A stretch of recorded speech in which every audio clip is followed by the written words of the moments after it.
Dear friends, आप सभी को इम्प्रेसिव मैथ मंच पर हार्दिक स्वागत है। आज की इस वीडियो के माध्यम से मैथ का हम एक ऐसा टॉपिक पढ़ने वाले हैं जिसका नाम है जातीय मान यानी फेस वैल्यू और स्थानीय मान यानी प्लेस वैल्यू।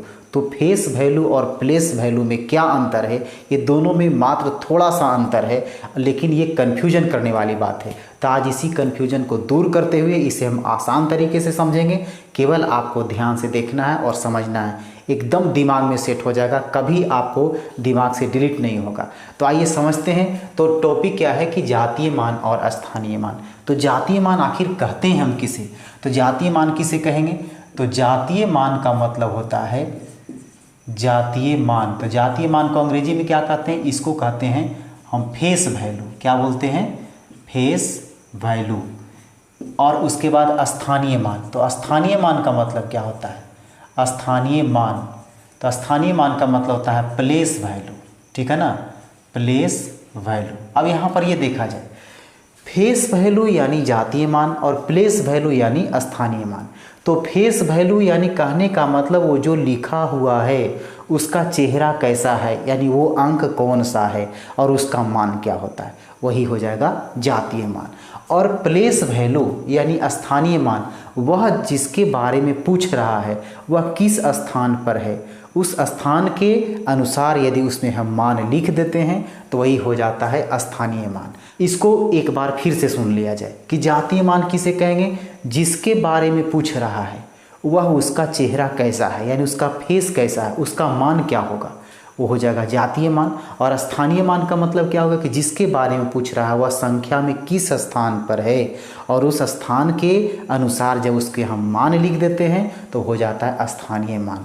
अब देखा जाए, एक हम उदाहरण के तौर पर देखते हैं। जैसे यहाँ पर क्वेश्चन ले लिया जाए कि यहाँ पर रहेगा 3, 6, 9, 5 में क्या है, इसमें 9 का जातीय मान। ठीक है, 9 का जातीय मान और 9 का स्थानीय मान क्या होगा? 9 का स्थानीय मान क्या होगा? ठीक है, अब इसे ध्यान से समझा जाए।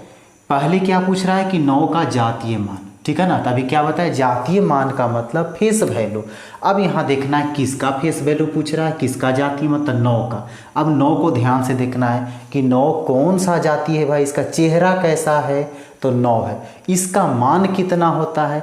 तो जो लिखा हुआ है इसका जो फेस है ये कैसा है, इसका मान कितना होता है? तो ये 9 लिखा हुआ है, इसका मान 9 ही होता है। 9 के बदले 10 तो नहीं ना होगा, 8 तो नहीं ना होगा, जितना ये है उसका मान उतना ही होता है। कहने का मतलब जब जातीय मान पूछेगा तो जितना लिखा हुआ है वही उसका आंसर है।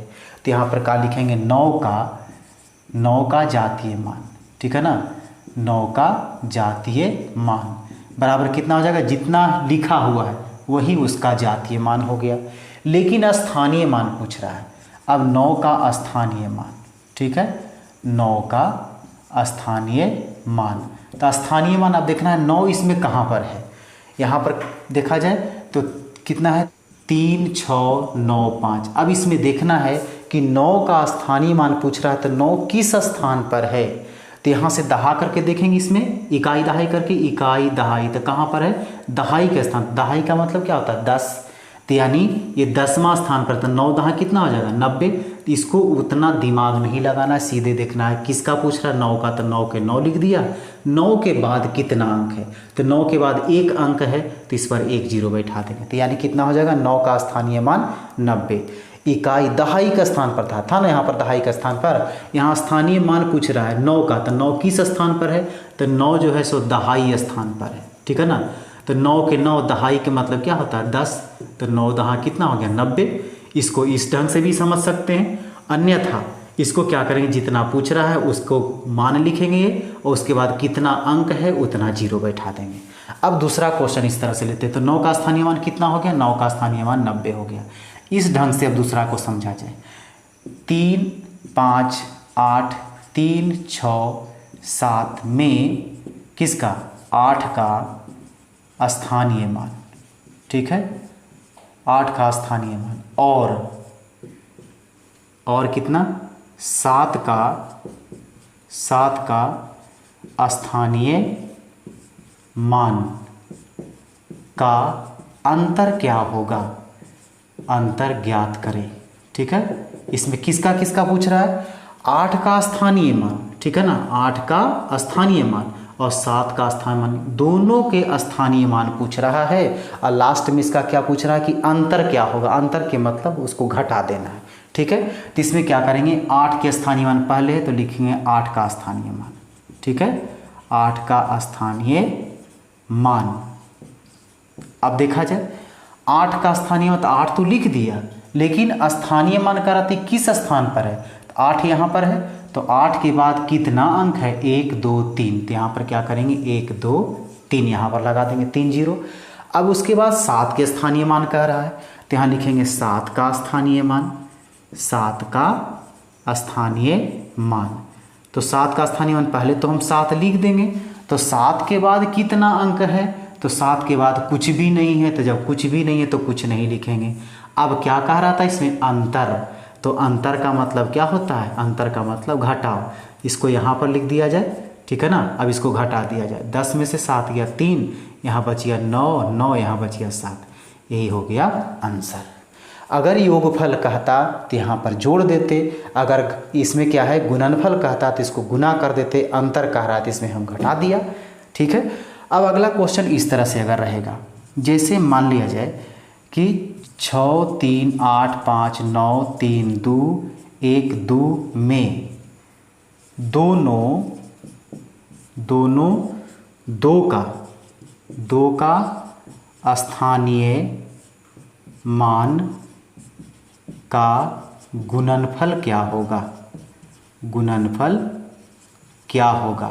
अब इसको बनाना नहीं, हमको डायरेक्ट आंसर निकालना है। अब बताया जाए कैसे होगा।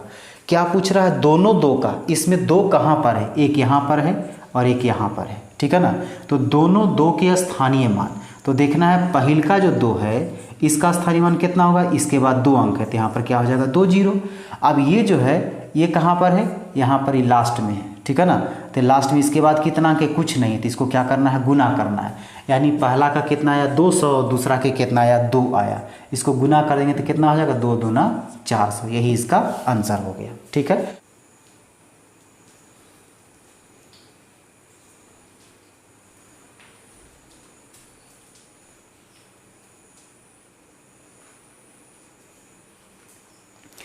अब अगला क्वेश्चन की 36।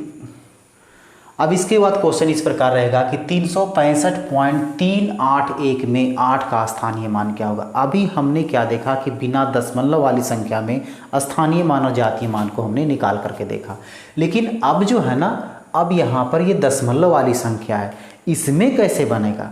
तो इसमें क्या करना है, जैसे 3 6 5 दशमलव 381, इसमें किसका निकालना है, तो 8 का निकालना है। अब ये देखना है कि 8 जो है सो दशमलव के पहले है कि दशमलव के बाद है।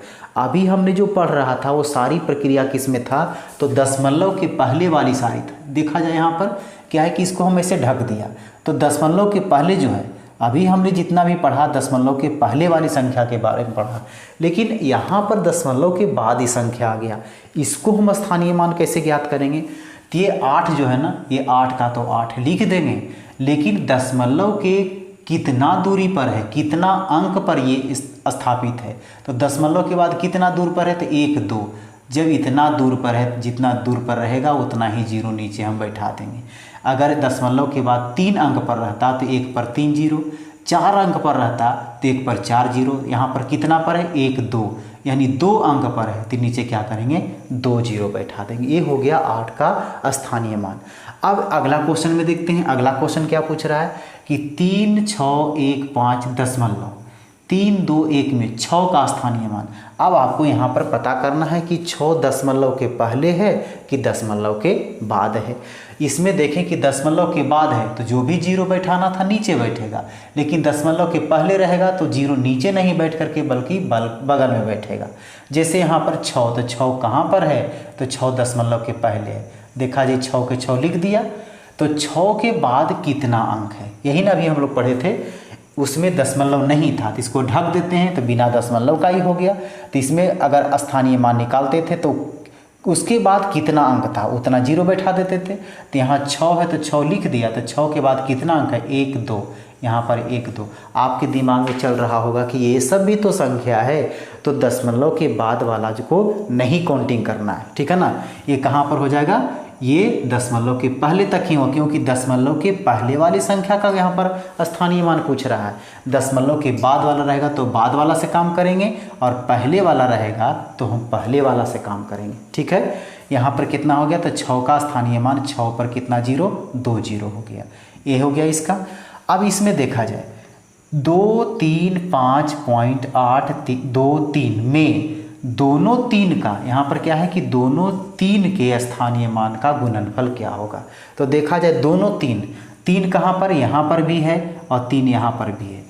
अभी हमने ये दोनों कंसेप्ट पढ़ा कि पॉइंट के बाद रहेगा तो केवल पॉइंट के बाद वाले संख्या से मतलब रखेंगे, पॉइंट के पहले रहेगा तो पॉइंट के पहले वाले संख्या से मतलब रखेंगे, ठीक है। अब यहाँ पर देखिए हमको इसको पहले निकालना है, ठीक है। इसको निकाल रहे हैं तो इसका कितना हो जाएगा 3, तो पॉइंट के पहले है ना, तो इसको से हमको कोई मतलब नहीं है। 3 के बाद कितना अंक है, 1 अंक, तो 1 जीरो हो गया। इस 3 का स्थानीय मान कितना हो गया, 30 हो गया। अब ये 3 जो है, ये 3 को देखा जाए, ये 3 के 3 लिख दिए, लेकिन क्या है कि पॉइंट से ये दूर है, ठीक है ना। इसमें क्या था कि इसके बाद पॉइंट था, तो इसमें क्या कि हम बगल में जीरो बैठाएं, लेकिन ये पॉइंट के बाद है, तो जब पॉइंट के बाद रहेगा ना तो जीरो उसको नीचे बैठाएंगे। तभी हमने क्या देखा था कि पॉइंट से जितना दूर पर रहेगा, जितना अंक दूरी पर है उतना ही जीरो नीचे बैठाएंगे। इसमें देखा जाए 3 कहाँ पर है, पॉइंट से गिना जाए 1 2 3, यहाँ पर क्या है कि 3 स्थान पर है, तो यानी 3 स्थान के मतलब 3 अंक पर है, तो 3 जीरो नीचे बैठा देंगे। इसको फिर से एक बार समझ लिया जाए एक उदाहरण से। जैसे मान लीजिए कि 3 2 5 6 9 8 3 7, अगर इसमें मान लीजिए कि यहाँ पर दशमलव है, इसमें क्या करना है आपको, इस 3 का और इस 3 का स्थानीय मान ज्ञात करना है, ठीक है ना।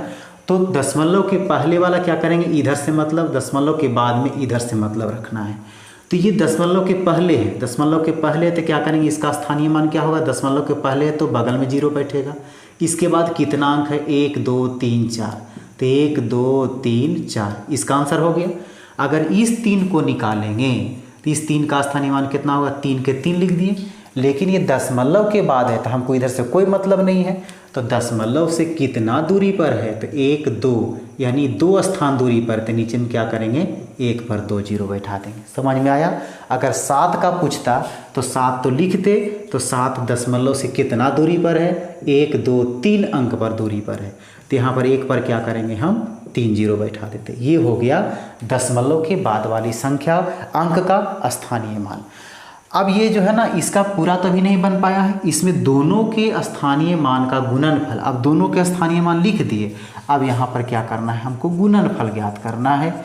तो गुणनफल क्या होगा, पहला के कितना आया 30 और दूसरा के कितना आया, तो 3/1000, 3/1000, 1 से 1 जीरो कट गया। अब कितना हो गया, अब तो कटेगा नहीं, इसके नीचे 1 है तो 3 3 9 ऊपर हो गया, नीचे में कितना हो गया, 100 हो गया। यही हो गया आंसर। अब इसके बाद जो कुछ क्वेश्चन है, इसका जवाब क्या होगा, इसका आंसर क्या होगा, आपको कमेंट बॉक्स में लिख करके बताना है। उम्मीद है कि ये टॉपिक जो है ना, ये कंसेप्ट आपको बिल्कुल समझ में आ गया होगा, आपके दिमाग में सेट हो गया होगा। तो ये वीडियो यदि आपके लिए हेल्पफुल रहा, आपके लिए मददगार रहा, तो इस वीडियो को लाइक कर दें और अधिक से अधिक ग्रुप में शेयर कर दें, ताकि और दूसरे लोगों को भी इससे फ़ायदा मिल सके। और यदि इस चैनल पर अभी तक आप नए हैं, पहली बार इस चैनल को विजिट कर रहे हैं, तो आपसे एक छोटी सी रिक्वेस्ट है कि इस चैनल को सब्सक्राइब करके नोटिफिकेशन का बेल आइकन जरूर दबा दें, ताकि इस तरह का जो भी यूजफुल वीडियो अपलोड हो तो तुरंत नोटिफिकेशन के माध्यम से आप तक पहुंच सके। तो फिर मिलते हैं हम अगले टॉपिक को लेकर के जस्ट अगले वीडियो में।